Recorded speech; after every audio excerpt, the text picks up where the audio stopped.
Praise the Lord. सबको प्यार भरी जय मसीह की। मैं अपने यूट्यूब चैनल जीवन की रोटी यीशु मसीह में आप सभी का स्वागत करती हूँ। आज का विषय है परमेश्वर की 10 आज्ञाएं। निर्गमन 20 में आप इसे पढ़ सकते हो। हालेलुया। मेरे प्रिय भाई बहनों, अब आप कहोगे कि ये 10 आज्ञाएं तो हम जानते हैं, लेकिन आज हम करेंगे इन 10 आज्ञाओं के ऊपर एक गहरा अध्ययन। हालेलुया। क्या आपके जीवन में बीमारी है? क्या आपके जीवन में समस्या चल रही है? हालेलुया। क्या आपके जीवन में डिले है? क्या आपके जीवन में सभी काम फंसे हुए हैं? तो इन 10 आज्ञाओं का आज गहरा अध्ययन जो हम करेंगे, पूरा सुनना। हालेलुया। पूरा जानना। इस 10 आज्ञाओं में हमारी आशीष और ब्लेसिंग छुपी है। जो लोग चाहते हैं इन आज्ञाओं को मानना और इन पर चलकर अपने जीवन में हर बरकत को ले लेना, वह इस वीडियो को पूरा देखें। परमेश्वर का वचन आज्ञाओं के विषय में क्या कहता है। पहली आज्ञा, तू मुझे छोड़ दूसरे को ईश्वर करके ना मानना। अब जे मेरे प्रिय भाई बहनों, हमारे जीवन में पहली आज्ञा है। आज्ञाएं मूसा को परमेश्वर ने दी। हालेलुया। कि वह लोगों को जाकर बताए यहोवा क्या चाहता है। तो पहली आज्ञा हमारे लिए क्या आई? तू मुझे छोड़ दूसरे को ईश्वर करके ना मानना। अब देखना ये है, हमारे जीवन में परमेश्वर के अलावा कोई दूसरा परमेश्वर तो नहीं है जिसे हमने अभी भी अपना भगवान माना हुआ है। हालेलुया। क्या हम ये पहली आज्ञा का पालन कर रहे हैं या फिर नहीं? क्या हमने किसी मनुष्य को ईश्वर तो नहीं माना हुआ? हालेलुया। परमेश्वर की महिमा पर किसी मनुष्य को तो नहीं दे रहे। हालेलुया। क्या हमारे जीवन में कोई दूसरा परमेश्वर तो नहीं है अभी तक जिसकी हम उपासना करते हैं, उन्हें याद करते हैं? हालेलुया। उनके बारे में बातें करते हैं। लेकिन पहली आज्ञा कहती है, तू मुझे छोड़ दूसरे को ईश्वर करके ना मानना। मतलब परमेश्वर ही हमारा ईश्वर है।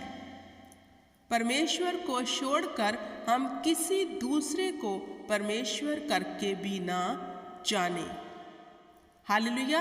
आज्ञाओं के बारे में जो परमेश्वर ने बताया है उसके विषय में लिखा भी है, अगर ना मानोगे तो क्या क्या होगा। आगे सेकंड आज्ञा क्या कहती है? तू अपने लिए कोई मूर्ति खोदकर ना बनाना, ना किसी की प्रतिमा बनाना जो आकाश में व पृथ्वी पर व जल में है। हालेलुया। अब खुदावंद ने मूसा के पास ये 10 आज्ञाएं जो भेजी, पहली पढ़ी। अब दूसरी हमारे विषय में परमेश्वर ने क्या कहा? तू अपने लिए कोई मूर्ति खोदकर ना बनाना, ना किसी की प्रतिमा। हालेलुया।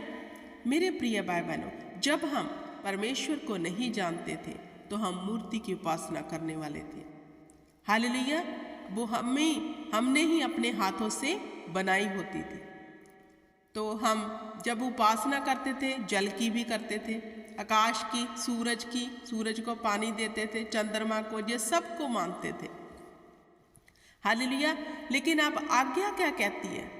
तू अपने लिए कोई भी मूर्ति खोदकर ना बनाना। मतलब अब हमारा इन चीजों से कोई भी लेना देना ना हो। क्या आज भी हम कुछ ऐसा तो नहीं कर रहे जो परमेश्वर की सेकंड आज्ञा को तोड़ रहा हो? क्या ऐसी प्रतिमा लेकर हम उस पर फेथ तो नहीं कर रहे?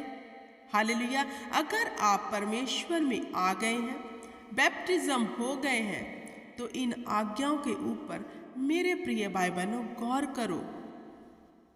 ऐसा ना हो कि आज्ञाएं आपके जीवन में टूटी हो और आप प्रार्थना पे प्रार्थना कर रहे हो और करवाई जा रही, हालेलुया, तो रिजल्ट नहीं मिलता, फिर हम दोष किस पे लगाते हैं? या फिर पास्टर पे, या फिर परमेश्वर पे। हालेलुया। कभी भी क्या हमने परमेश्वर की 10 कमांडमेंट्स के ऊपर गौर किया है? क्या कभी मनन किया है कि ये कमांडमेंट्स हमारे जीवन में टूटी तो नहीं है? क्योंकि ये जो 10 कमांडमेंट्स है ये अब भी हमारे जीवन में पूरी होनी चाहिए। हालेलुया। मेरे प्रिय भाई बहनों, गौर किया करो इन आज्ञाओं के ऊपर, क्या हमारे जीवन में ये सही है या फिर नहीं। आगे तीसरी आज्ञा क्या कहती है? तू अपने परमेश्वर का नाम व्यर्थ ना लेना, क्योंकि जो यहोवा का नाम व्यर्थ ले वह उसको निर्दोष ना ठहराएगा।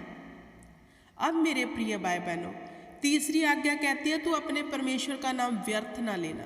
इसका क्या मतलब है व्यर्थ ना लेना? अगर हम व्यर्थ नाम ले रहे हैं तो खुदा ने कहा है हम दोषी ठहरेंगे। हालेलुया। हम निर्दोष नहीं ठहरेंगे, दोषी ठहरेंगे। व्यर्थ कैसे लेते हैं? हम कहने को तो परमेश्वर में आ गए हैं, लेकिन अपनी चाल को नहीं बदला, अपने नेचर को नहीं बदला।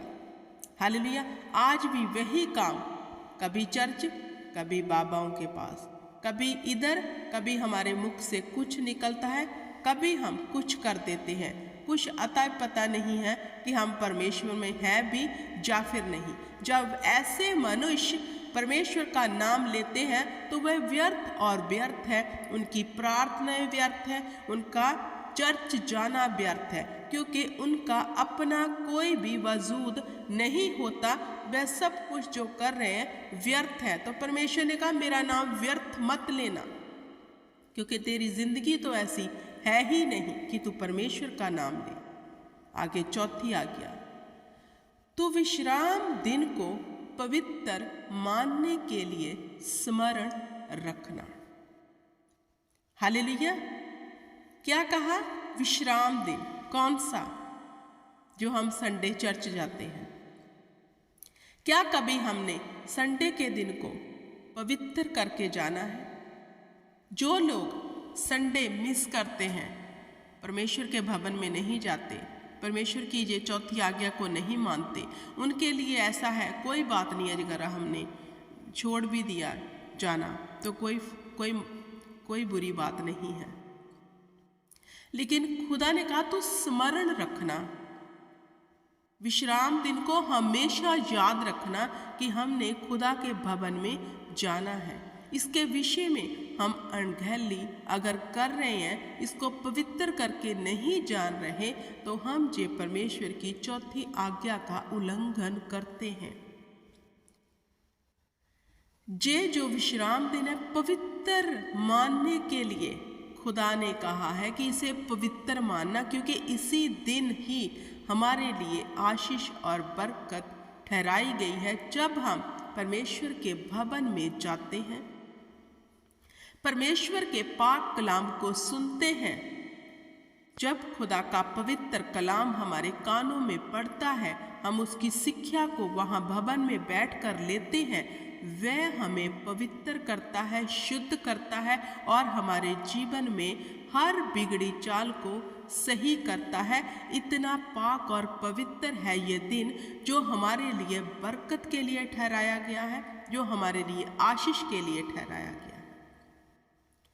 हमें आशीष, बरकत, बुद्धि, ज्ञान, समझ लेने के लिए इस दिन को पवित्र मानना है कि हम इस दिन को जाएंगे, खुदावन से कुछ लेकर आएंगे जो हमारे जीवन में कमियां हैं।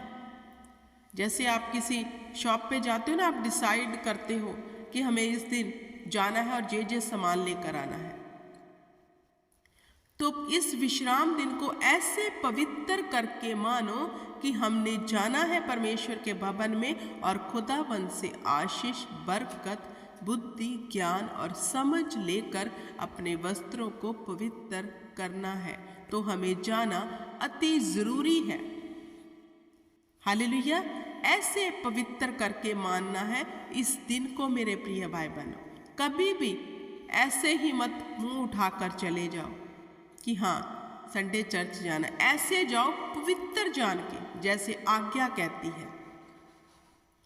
अब 5वीं आज्ञा, तू अपने पिता और अपनी माता का आदर करना, जिससे जो देश तेरे परमेश्वर यहोवा तुझे देता है उसमें तू बहुत दिन तक रहने पाए।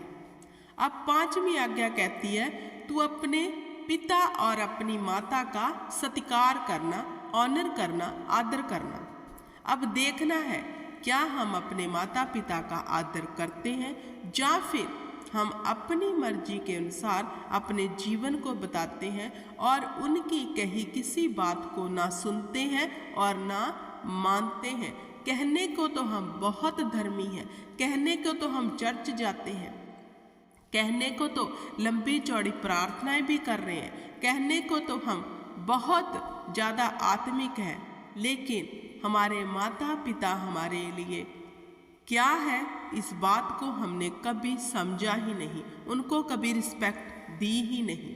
तो हमारा आत्मिक होना व्यर्थ है अगर हम अपने माता पिता का सत्कार नहीं करते, क्योंकि जो सेवा है वो घर से शुरू होती है मेरे प्रिय भाई बहनों।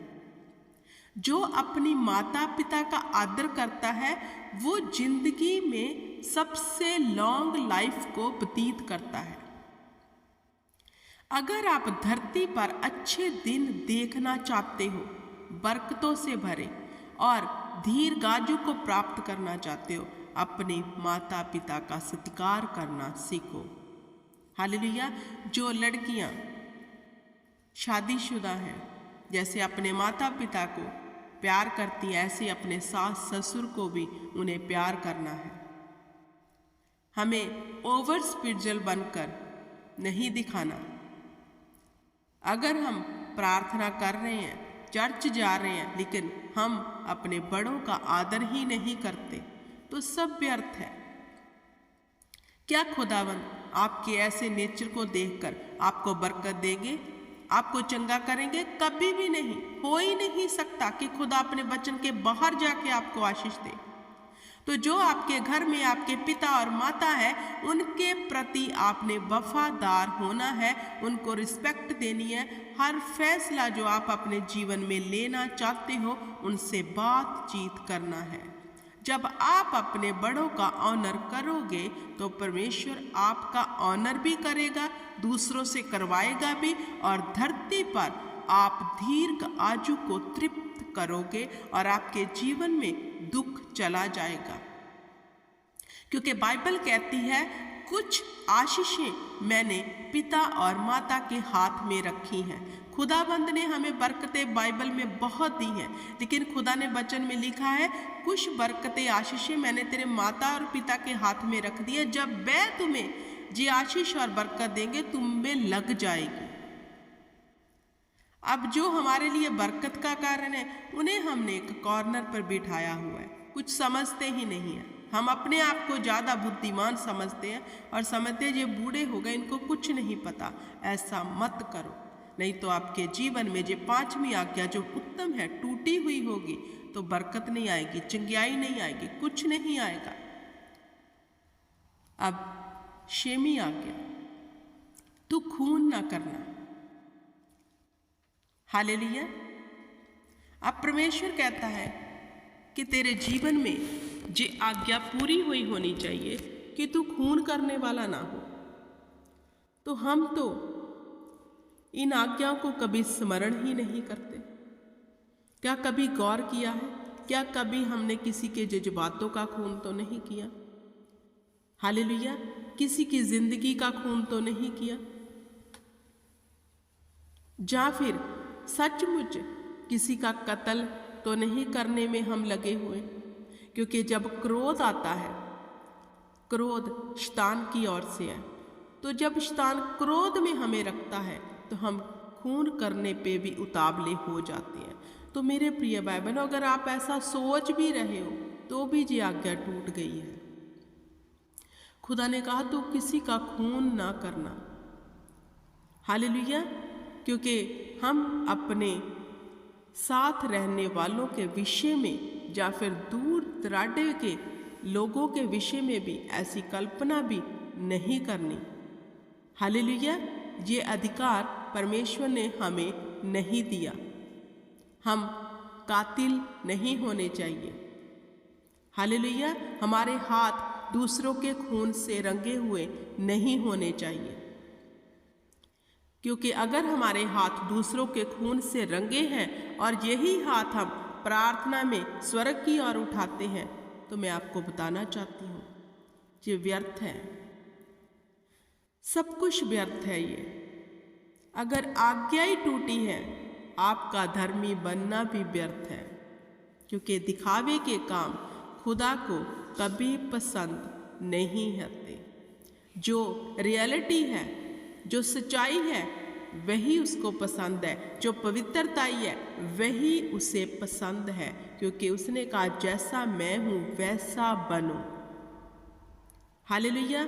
आगे 7वीं आज्ञा, तू व्यभिचार ना करना। हालेलुया। अब देखना है ये 7वीं आज्ञा क्या हमारे जीवन में सही है। क्या हम व्यभिचारी तो नहीं हैं? क्या हम पर स्त्री गमन तो नहीं है? हालेलुया। जिसने सत्य को जान लिया, परमेश्वर के वचन को जान लिया, फिर भी व्यभिचार में पड़ा है, उस पर दंड की आज्ञा है, और इस दंड से हमें कोई भी बचा नहीं सकता जब तक हम माफी मांगकर तौबा करके इसे छोड़ ना दें। हमारा खुद का कन्फेंस करना, खुद का अंगीकार करना ही हमारे जीवन में इस आज्ञा को जो है मानना जो होगा वही हम कर सकते हैं, जो हम अपने अंगीकार से करना चाहते हैं। हालेलुया। वरण अगर तू व्यभिचारी है, अगर तू व्यभिचारिणी है, तो इस आज्ञा को तोड़ा हुआ है। हम आंखों से व्यभिचार करते हैं, क्योंकि हमारी आंखें जो देखती हैं, जब देखती हैं तो हमारे अंदर गलत कल्पनाएं आ जाती हैं, तो वह व्यभिचार है। क्योंकि प्रभु यीशु मसीह ने कहा, पहले ये था कि अगर तू किसी पराई स्त्री को छूता है और उसके साथ व्यभिचार करता है तो तू व्यभिचारी कहलाएगा। लेकिन प्रभु ने कहा अगर तू किसी को बुरा देख भी लेगा तो भी तूने उसके साथ व्यभिचार कर लिया। अब न्यू में जे आ गया है, तो हमें अपनी आंखों को शुद्ध रखने के लिए इस आज्ञा को हमेशा स्मरण रखना है। ऐसा ना हम व्यभिचारी बन के परमेश्वर की इस आज्ञा को तोड़कर नरक की आग में चले जाएं। हालेलुया। आंखों से होने वाला व्यभिचार, मुख से होने वाला व्यभिचार, गंदी गालें, दूसरों के प्रति गंदा बोलना, सब व्यभिचार में आता है। हालेलुया। तो मेरे प्रिय भाई बहनों, गौर करो परमेश्वर की इस 10 आज्ञाओं के ऊपर और देखो कौन सी आपके जीवन में बनी है और कौन सी टूटी है। आगे 8वीं आज्ञा क्या कहती है? तू चोरी ना करना। अब देखना ये है, क्या हम चोर तो नहीं है? क्या हम जिस जगह पे काम करते हैं वहाँ चोरी तो नहीं करते, रिश्वतखोरी तो नहीं लेते? हालेलुया। क्योंकि ये सब चोरी है। एक तो है कि हमारा मालिक बाहर गया और हमने उसके पैसे चुरा लिए, ये तो चोरी है, हम बोलते ये चोरी है। दूसरी, अगर आप रिश्वत लेते हो, ब्याज खाते हो, ये सब चीजें करते हो, आप चोरी करते हो। हालेलुया। तो हमारे हाथ पवित्र नहीं रहे, क्योंकि हमने इन हाथों से बुराई को छुआ है, बुराई को पकड़ा है, चोरी की है। अब ये पवित्र नहीं है तो कैसे हम स्वर्ग की ओर इन्हें उठाएंगे? कैसे परमेश्वर के आगे दुआ करेंगे स्वर्ग में इन हाथों को उठा के? क्योंकि ये हाथ तो हमारे पाप से भरे हैं, चोरी हमने इन हाथों से की है। और कैसे इन हाथों से दूसरों को आशीष देंगे, किसी के सर पर रखेंगे? क्योंकि हम तो चोर हैं। हमारा विवेक हमें इजाजत ही नहीं देगा, क्योंकि हमने इस आज्ञा का उल्लंघन किया है और बार बार करते रहे हैं। जबकि आपको पता है कि 10 आज्ञाओं में से जो एक आज्ञा है चोरी मत करना, फिर भी कर रहे हो। आगे 9वीं आज्ञा क्या है? तू किसी के विरुद्ध झूठी साक्षी ना देना। अब देखना है, क्या आप किसी के विरुद्ध में झूठी साक्षी मतलब गवाही, एक बंदा निर्दोष है फिर भी आप अपने मित्र के प्यार में आकर, जो बंदा दोषी नहीं है अपने मित्र के प्यार में आकर उसको दोषी करार कर देते हो, उसके विरुद्ध झूठी साक्षी दे देते हो कि नहीं ये मेरे अपने के लिए लाभ के लिए है, अगर मैं थोड़ा सा बोल भी दूंगा तो कोई बात नहीं।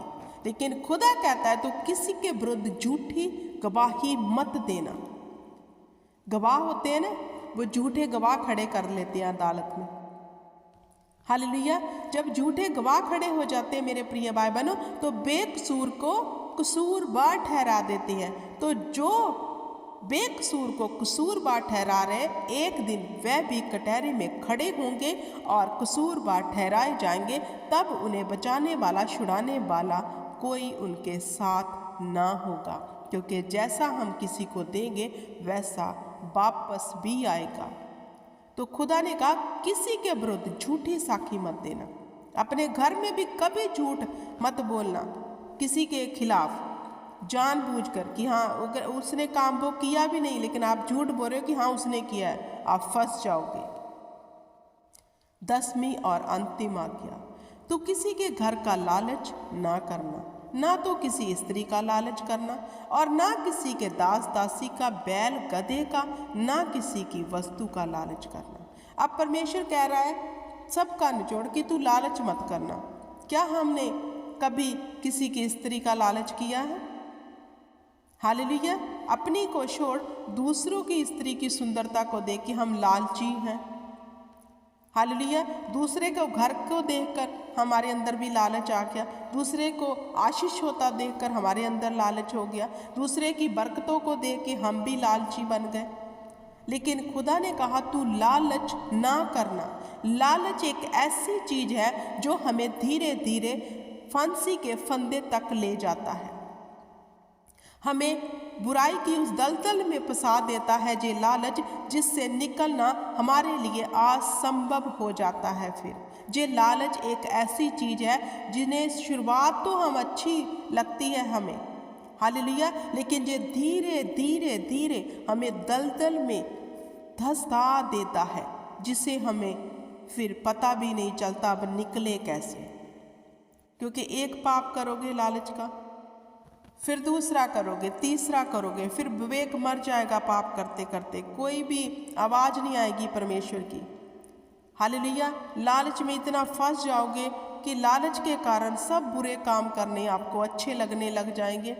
फिर जब अच्छे लगने लग जाएंगे आप पाप की दलदल में धंस जाओगे, तो मेरे प्रिय भाई बहनों निकालने वाला कोई भी नहीं होगा। मैं उम्मीद करती हूँ कि ये 10 आज्ञाएं आपको समझ आ गई होंगी और परमेश्वर आपको अनुग्रह और अपने फजल के साथ बना के रखेगा और आप दृढ़ता से इन आज्ञाओं को पकड़े रहोगे। मेरे साथ ईमान से बोलिए सब यीशु नाम में, आमीन आमीन और आमीन।